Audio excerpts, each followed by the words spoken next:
Hello friend, welcome to Stories by Tochi. We bring you interesting folk tales. Please don't forget to hit the like button, please share, and don't forget to subscribe to my YouTube channel. Thank you for doing so. Now let's get into the story. The sun that afternoon seemed unusually harsh, casting long shadows across the dusty road that wound through the neighborhood. Bike clutched the small nylon bag in his tiny hands as he moved carefully, his sandaled feet brushing against pebbles and dry leaves. He had been sent by his mother to buy crayfish and seasoning cubes from Mama Ibra's kiosk, just a few blocks from their house. It wasn't his first errand alone, but it was the farthest he had ever gone by himself.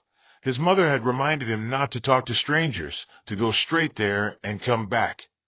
"Don't stop to play," she had said with a firm look before handing him the small notes and watching him disappear down the path. Bike walked with the determined seriousness of a firstborn eager to prove he was now big enough to help. But as he returned, distracted for a moment by a passing motorbike and unfamiliar faces, he missed a turn. The pathway he thought led home ended behind a cluster of unfamiliar houses, and suddenly the familiar scent of Mama Chinya's cooking or the sound of his sister's laughter was gone. He turned around and tried again, but each turn led him deeper into roads that looked the same but felt completely wrong. He paused by a wooden fence, his breath shallow, confusion crawling up his spine. The sounds of the neighborhood, the clanging of metal pots, the hum of generators, and the occasional barking of dogs, blurred into a distant hum as panic slowly crept in. He called out a weak mummy, but his voice was swallowed by the wind. A few people passed, but they didn't stop. Some barely glanced his way. His chest rose and fell faster as the sun dipped slightly lower in the sky. Then a man appeared, a quiet, observant figure with a bald head and tired eyes who had been watching the boy from across the street. He approached gently, a plastic bag of fruits in his hand. "Are you lost?" the man asked in a voice too soft to frighten, too calm to question. Bike nodded hesitantly, wiping his face with the back of his hand. "I don't know how to go home," he said, voice trembling. The man crouched to his level. "Don't worry, I'll help you," he said, reaching out his hand. Grateful, Bike took it, not knowing that those 5 words were the beginning of years he would never get back. They didn't go to the police station. They didn't ask questions around. The man, who would later tell the boy his name was Frank, led Bike to a compound on the other side of town, one lined with flowering hibiscus and rusted iron gates. It was quiet, empty. A flat where no one seemed to visit or question anything. That first night, Frank gave him warm food and told him to rest. "You're safe now," he kept saying. Bike asked when they would look for his mummy, and Frank smiled vaguely and said, "Soon." But soon never came. As night covered the world, Bike sat in a strange bed, staring at the ceiling, clutching the bag his mother had given him. It still smelled faintly of home. His eyes blinked slowly, too exhausted to cry, too confused to scream. Somewhere far away, in a house filled with worry and waiting, his mother stirred restlessly in her sleep, not knowing her son was already slipping further away with each passing hour. Morning came with a softness that didn't match the heaviness in Bike's chest. The room was silent except for the distant sound of a radio playing old highlife songs from somewhere in the compound. He sat on the edge of the bed, his feet dangling above the tiled floor, eyes fixed on the small wooden door. The walls were painted in a fading cream, and the window slats were tightly shut, allowing only tiny streaks of light to filter in. Frank knocked gently before stepping in with a smile, holding a steaming plate of yam and egg sauce. "Eat something," he said. Bike stared at the plate but didn't move. His fingers were clenched into tiny fists on his lap. Frank sat beside him, gently placing the food down. "You'll get used to it here. Everything will be fine," he added. Bike finally turned to him, brows furrowed. "When are we going to find my mummy?" he asked. Frank's smile faded slightly, but he covered it quickly with a sigh. "Soon." But for now, you're safe, and I'll take care of you like my own, he said. The words hung in the air, heavy and wrong. The days passed like slow-moving clouds, quiet, uneventful, suffocating. Mike wasn't allowed outside. At first, he cried every day. He begged to go back home, asked if they could visit a police station, or ask someone for directions. But Frank always had a reason: a storm outside, the road too dangerous, the need for Mike to rest and adjust. When crying no longer worked, Mike grew quiet. He began to watch Frank more closely. His habits, the way he avoided answering questions, how he always locked the front door with a key that never left his pocket. At night, Mike would lie awake, listening to the steady creak of the ceiling fan, the rustle of rats in the corners, and the weight of missing someone he could no longer reach. Frank began to call him my boy and introduced routines: reading in the morning, small chores in the afternoon, cartoons in the evening. He bought new clothes and toys, trying to create comfort. But none of it filled the gap left by home, and none of it convinced Mike that this place, this strange, quiet flat, was where he belonged. As the weeks turned to months, a dull rhythm took over. Mike learned not to ask questions. He answered to his new name, Junior, because Frank insisted on it. He ate when food was served, watched the cartoons he no longer laughed at, and stared out the window through tiny slits in the curtains, trying to map the sky. Sometimes he would draw pictures of faces he could barely remember: his mother, his father, a little girl he felt might be his sister. Frank watched him closely, always gentle, always smiling, yet always in control. He spoke softly, never raised his voice, but behind that calmness was something firm, unmovable.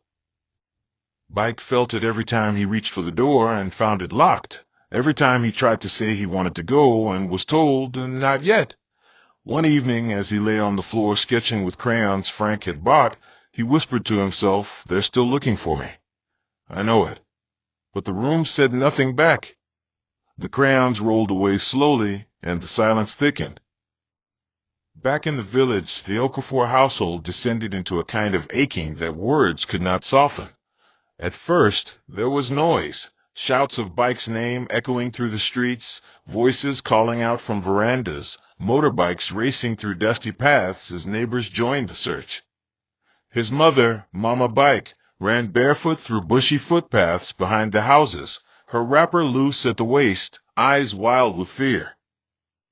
The father, quiet and stunned, moved like a shadow beside her, pausing often to question passers-by, scanning each child he saw in hopes of seeing that familiar round face and playful eyes. The neighbors, initially filled with urgency and hope, fanned out in groups. They searched the markets, peeked into churches, and even questioned drivers at the motor park. Posters were quickly made, his small photo printed in grainy black and white, his name written boldly beneath it. But even as they were pasted on walls and poles, the edges flapped weakly in the wind, as if they too knew that something had gone terribly, terribly wrong. Days turned into weeks, and the frantic cries of his name began to fade into murmured prayers and whispers of despair. Mama Mike stopped cooking. She would sit by the window each afternoon, watching the gate as if expecting her son to simply appear, smiling and apologizing for taking so long. Sometimes, in the stillness of early morning, she would walk barefoot to the front of the compound, holding his shoes in her hands, whispering into the air as if he might hear her. "Mike, my son, where are you?" she'd murmur, tears soaking into her blouse.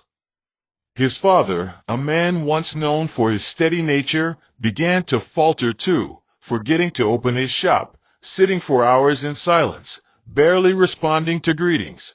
The little things in the house began to gather dust: Mike's school shoes by the corner, his small plastic bowl with cartoon stickers, his wooden stool in the backyard. Each item became a shrine, a painful reminder of presents lost. The home, once filled with his laughter, had grown quieter than ever before. After 2 months, some people in the village began to say things, low conversations exchanged at the market and by water pumps. Maybe it was ritual people, some said, or traffickers, or maybe he fell into the wrong hands in the city. Suggestions came with fear, none bringing comfort. Others told the parents to move on, to accept it, but Mama Bike refused. Every Sunday, she went to church with a picture of her son folded in her Bible. She would kneel, not to sing or clap, but to weep silently, clutching the photo against her chest. Even the priest began to avoid eye contact with her. Her grief was too loud, too unsettling. Yet, through the pain and stillness, the Okafor family never gave up. A small box remained on their front table, filled with notes and reports from all the places they had searched. It sat untouched, yet always visible. A silent promise that until proof said otherwise, they would never stop waiting for Bike to come home. Time passed, not with noise, but with a creeping quietness that settled in layers. By the time Bike turned 10, the outlines of his old life had begun to blur. His mind held faint shadows of his parents' faces, his mother's voice when she laughed, the soft way his father lifted him from the floor after he fell, but they felt distant now, like a dream half-remembered after waking. Frank had shaped his days into a structured routine, quiet and predictable. He taught Bike to read using old storybooks he picked from second-hand stalls and fed him with discipline 3 meals a day, no snacks, no begging. School was done at home, with Frank playing teacher, sometimes patient, sometimes sharply firm. Bike learned arithmetic, spelling, and how to sweep the compound properly. But what he never learned was how to open the front gate without permission. That barrier remained, always locked, and always out of his reach. Frank's affection, though consistent, carried a strange weight, something fragile and possessive, like a man holding onto glass too tightly for fear of it slipping away. As Bike grew older, so did his understanding. He stopped asking to go home, but his silence wasn't acceptance. It was observation. He studied Frank, how he tensed when someone knocked at the wrong time, how he closed the windows quickly when neighbors were outside, how he pretended to laugh when asked questions about his boy. Frank rarely allowed visitors. The only people who entered the flat were repairmen, who were never left alone for more than a minute. On days when Frank had to leave the house, Bike was locked inside with instructions not to answer any knocks, not to open the curtains. Bike obeyed, not because he trusted, but because he had learned that disobedience brought consequences, long, wordless punishments and weeks of colder stares. Still, he began to leave quiet marks in hidden corners, small scratches on the wall behind the wardrobe, a string tied to the bathroom window, a folded note beneath a loose floor tile. It wasn't escape. Not yet. It was memory. A way to prove to himself that he had once longed for something beyond those walls. At night, lying on the floor beside the bed, Bike would trace shapes into the dust with his finger, a house, a woman in a wrapper, a smiling man holding a baby. He tried to recall smells that once meant home, okra soup bubbling on a stove, freshly washed clothes drying in the sun. But those memories came less often now, drowned beneath the rhythm of a life, built in a stranger's shadow. Frank had started calling him son, with a casualness that no longer invited resistance. "You're all I have," he said once, not expecting a reply. The walls of the flat, once unfamiliar, had become the only world Bike knew. But deep in the quiet places of his heart, a flicker still burned. It wasn't loud or angry. It was patient. It waited.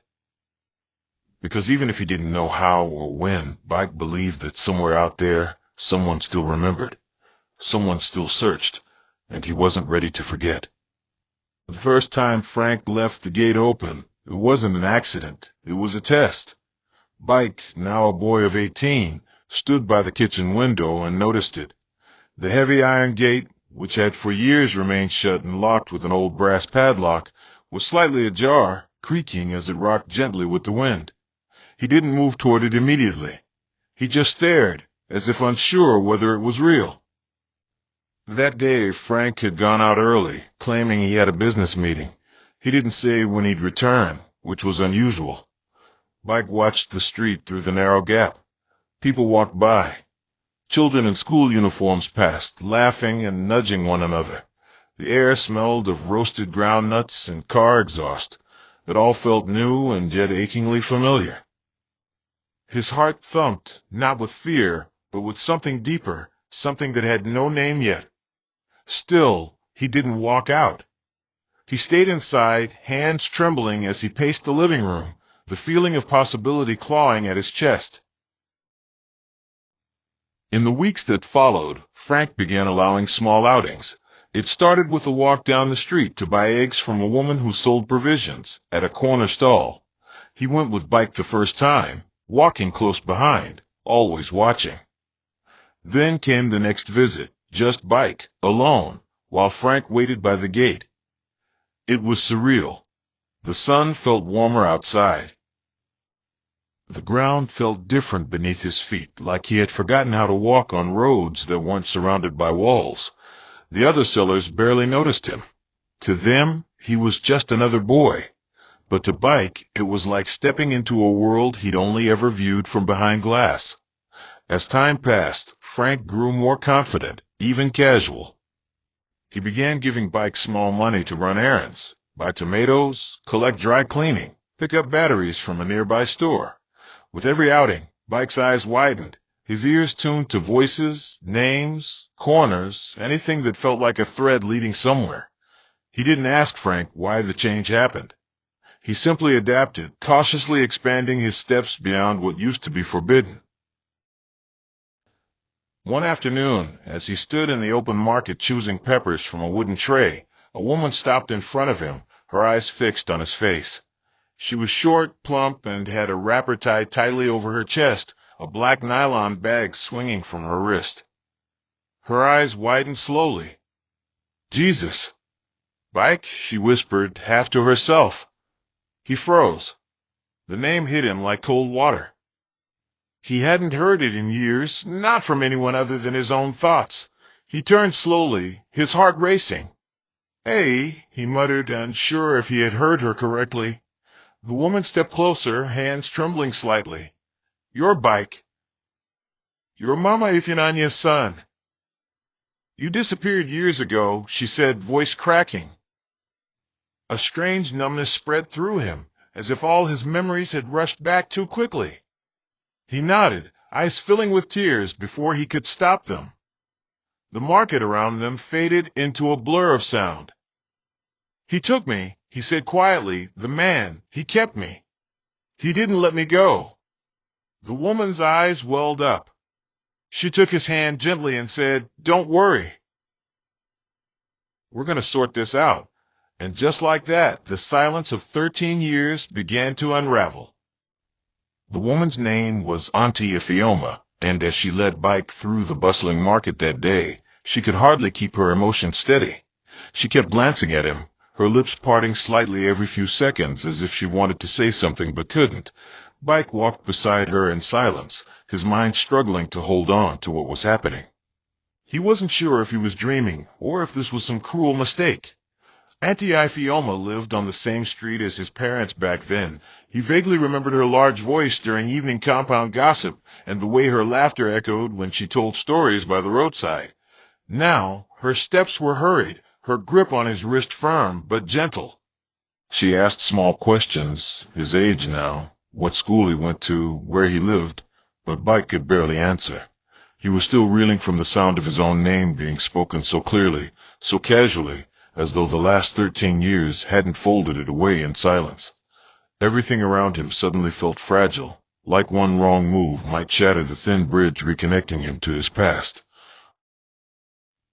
They reached the entrance of Frank's compound just as the sun began to dip behind the rooftops, casting long shadows on the bare earth.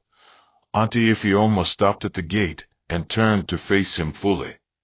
"I want to talk to him," she said, voice low but certain. Bike hesitated. "He might not let you in," he murmured. But she shook her head. "He'll answer me." They stepped inside, and Auntie Ifioma's presence filled the small compound like a quiet storm. Frank was inside, seated on the veranda, sipping from a ceramic mug. His eyes lifted when he heard their steps. The moment he saw her, his body stiffened. "Good evening," she greeted flatly, not waiting for a response. "Is this your son?" she asked, nodding towards Bike, who stood slightly behind her, unsure if he should feel scared or safe. Frank blinked, then smiled weakly. "Yes, this is Junior. My boy." Auntie Afioma's lips twitched, not in amusement, but in disbelief. "Let's not waste each other's time. We're doing a DNA test. If he's really your son, you won't mind." The silence that followed was sharp. Frank's hand trembled as he lowered the cup to the floor. His eyes didn't meet hers. His smile faded entirely. Bike held his breath. Then Frank exhaled, long and slow, as though something inside him had cracked. "He's not mine," he whispered. Auntie Ifioma stepped closer. "Say that again." Frank looked up, his voice louder now, raw. "He's not my child. I found him. He was lost. I didn't have a child of my own. I thought I could love him like one." Auntie Ifioma's jaw tightened, her hands clenching into fists. Bike's legs felt weak beneath him, but he stood still, numb. The truth wasn't shocking, not to him.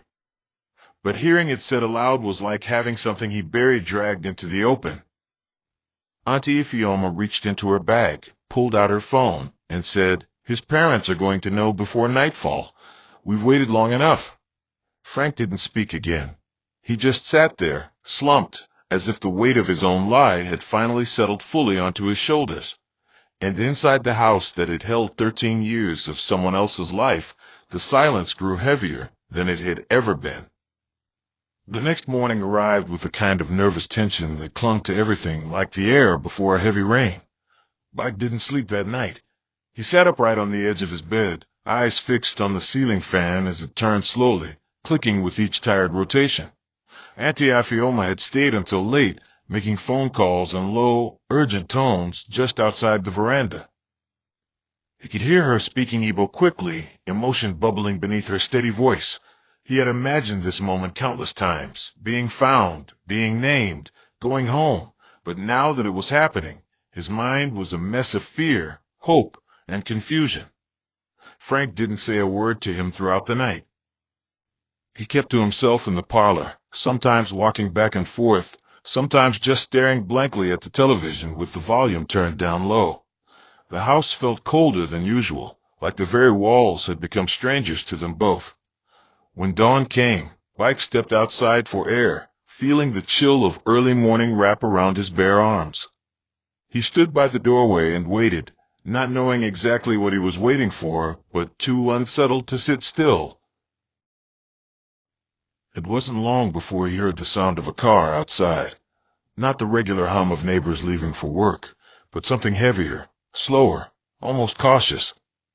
Auntie Ifioma's voice followed, instructing someone to open the gate. Bike's legs went weak for a second, but he didn't move. The gate creaked open, and then, through the gap, a woman stepped in first. She looked thinner than the face in his dreams, but her eyes, wide, tired, and familiar, searched the compound like someone looking for her heartbeat.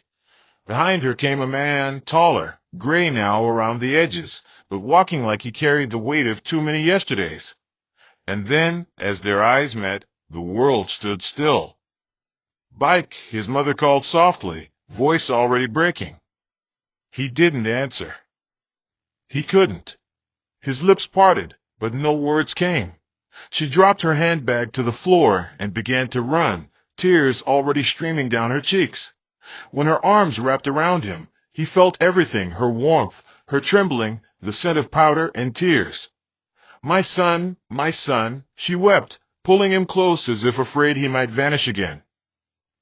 Behind her, his father's silence cracked into a deep sob, one hand over his face, the other reaching out to touch his son's shoulder like he was confirming he was real. Frank stood behind the screen door, watching. No words passed his lips, but his face held something that looked like defeat and regret tied into one. Auntie Ifioma turned to him, voice calm but firm.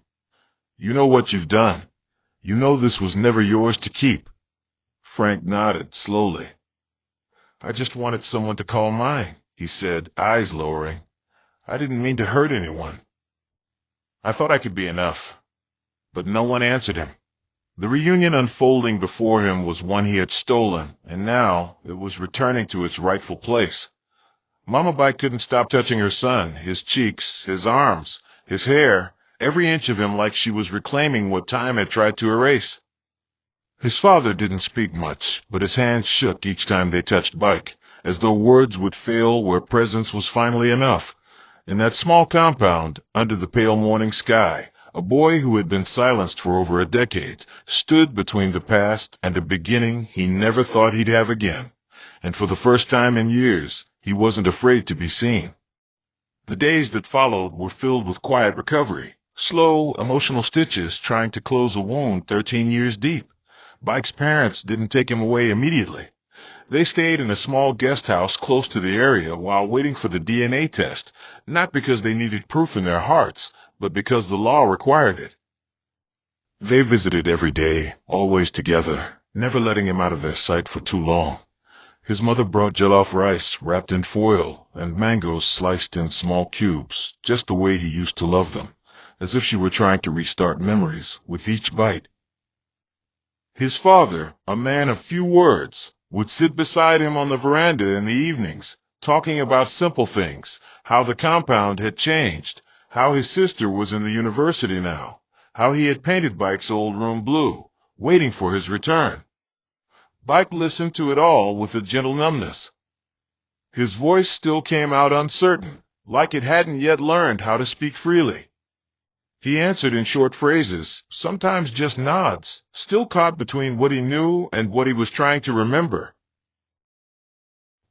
Frank remained in the background like a fading ghost. He didn't interfere. He didn't protest. The once carefully arranged routines of the house fell apart. No more scheduled breakfasts, no assigned reading hours, no hovering presence watching his every move. Frank mostly stayed in his room, and when he did come out, he moved slowly, like someone waiting for an end he had accepted. One evening, while Bike was sweeping the corridor, a habit too ingrained to drop overnight, Frank came to the doorway. He looked thinner, older than he had just a week before. I know you hate me, he said quietly. Bike didn't stop sweeping, but his eyes shifted. I don't know how to feel, he replied after a moment. Frank nodded. I didn't take you to be cruel. I really thought I was giving you a life you wouldn't miss. That made Bike pause. He turned to him fully. But I did miss it, he said. I missed everything. Frank looked down, nodded again, and turned away. There were no more explanations after that. No more apologies. Just a final understanding that this chapter, for both of them, was ending. When the DNA result came back, confirming what everyone already knew, the legal process was swift. A report was filed, and though police involvement was expected, Bike's parents didn't push for punishment. We've lost enough time, his father said quietly. We just want our son. Frank wasn't jailed, but he was warned, monitored, and most of all, left alone. The day Bike left the compound, he didn't look back at the house. He carried only a small bag of things he had gathered over the years, drawings, a few notebooks, a photo of himself that Frank had once framed. As they drove away, his mother held his hand tightly in the back seat, his father driving with both eyes fixed ahead, lips pressed in a thin line. Bike stared out of the window, watching the streets pass by slowly. For the first time, he was not looking for signs or exits or escape. He was simply watching the world he was finally re-entering. The sky was wide, the sun soft. His heart beat with a new rhythm, still unsure, still healing, but this time it beat without chains. The drive back to the village took most of the day, but Bike didn't mind the hours. He sat quietly in the back seat, gazing through the window as the city melted into countryside, dusty roads, low-roofed houses, hawkers waving bundles of plantain at passing vehicles. His mother kept glancing at him from the front, adjusting her head tie out of habit, her fingers restless. His father barely spoke, his grip steady on the steering wheel, his eyes fixed on the road like it was the only way to keep from breaking down. As they turned into their street, a soft tension settled in the car. The buildings were still the same, the old yellow house with the broken fence, the small shed where people bought kerosene. Everything looked smaller than he remembered, like time had shrunk the world while he had been gone. A group of children played by the roadside, skipping and shouting, and one of them froze, staring as the car passed. A woman on a stool rose slowly, squinting. Word had traveled. People began to gather even before the car came to a full stop. Stepping out, Bike felt the village wrap around him like a breath he didn't know he'd been holding. The smell of red earth, cooking fires, and rain-soaked wood flooded his senses. A neighbor ran forward and hugged his mother tightly. "It be true?" the woman asked breathlessly, her voice cracking. "Nah, really, Bike?" Another touched his face gently, as though needing to feel his skin to believe. The noise rose, exclamations, weeping, shouts of praise. His father said little, only placing a hand on Bike's shoulder and guiding him toward the compound. The gate creaked as it opened, and before him stood the house. Familiar but aged, the walls wore fresh paint, but the veranda still had the same 2 cracks near the door. As he crossed the threshold, Bike saw things he'd only seen in dreams. His old stool by the doorway, now too small for him, and the corner where his school bag used to hang. He stood in the parlor, staring at the ceiling fan, the torn lace curtains, the framed picture of their family taken when he was just 4. His mother, standing behind him, whispered, "We left it all the same. We couldn't change it." That night, they didn't throw a party. There were no long speeches, no drums, just the 3 of them sitting at the dining table, eating quietly. His mother served him pounded yam and bitter leaf soup, her hands trembling as she placed the plate before him. He ate slowly, each bite heavier than the last. The silence was thick, but it wasn't empty. It was filled with the weight of reunion, of all the unspoken years. Later, she showed him his room. The walls were painted blue, as his father had once mentioned. A small mattress lay on the floor, covered in a brightly patterned wrapper. On a table beside the bed sat his old storybook, pages yellowed, corners bent. Bike touched it gently. "You kept this?" he asked. His mother nodded. "I couldn't throw it away." He lay on the bed that night staring at the ceiling. Sleep didn't come quickly, but peace did, inch by inch, like water seeping into dry ground. And as the crickets sang and the village settled into quiet, Bike let himself rest, not in a stranger's house, not in a dream, but truly, finally, at home. Bike woke to the sound of soft sweeping outside his window. Morning light filtered through the curtains, warm and golden, gently waking the room. For a moment, he didn't move. He listened to the familiar rhythm of a broom against concrete, the distant crow of a rooster, the muffled clang of pots from a nearby compound. It was a different kind of silence than he was used to, gentler, fuller, not laced with fear. He sat up slowly, stretching his limbs as if rediscovering his own body. On the table near the bed, someone had placed warm acara and pap, steam rising from the bowl. A note was tucked under the plate in his mother's handwriting. "We're outside. Take your time." He smiled faintly and stared at the food for a long time before eating. Each bite was more than nourishment. It was memory, comfort, and the kind of love that didn't need to be spoken. When he stepped outside, the sun was already high, and the scent of hibiscus filled the air. His mother was in the backyard, tending to her garden, while his father sat under the mango tree, sanding an old wooden bench with slow, careful strokes. They welcomed him with quiet warmth, no questions, no pressure, just room. Over the following days, Bike began to relearn the language of his own life. He helped fetch water, listened to village gossip while buying ingredients at the market, and followed his mother to the church and never stopped attending. He watched his father fix things around the house and slowly joined him, learning how to hold a hammer properly, how to measure with twine.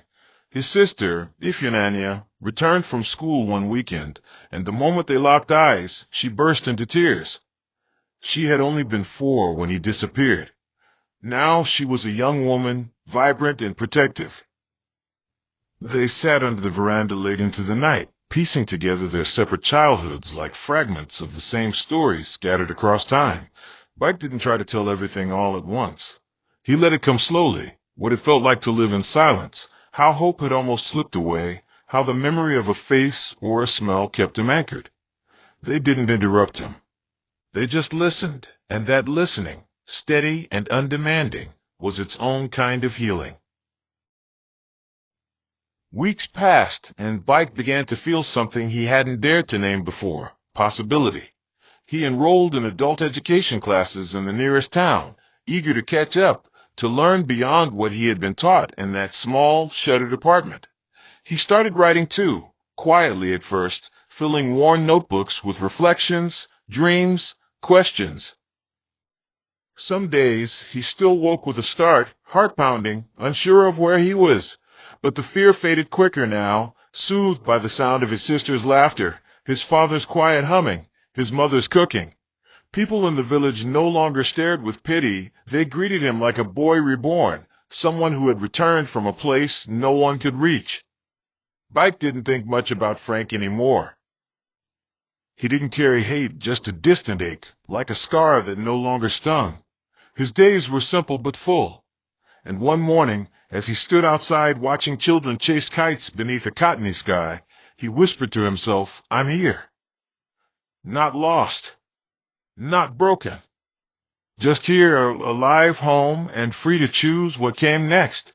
Hope you enjoyed this interesting story. Please don't forget to like, share, and subscribe to my channel. See you again in my next story.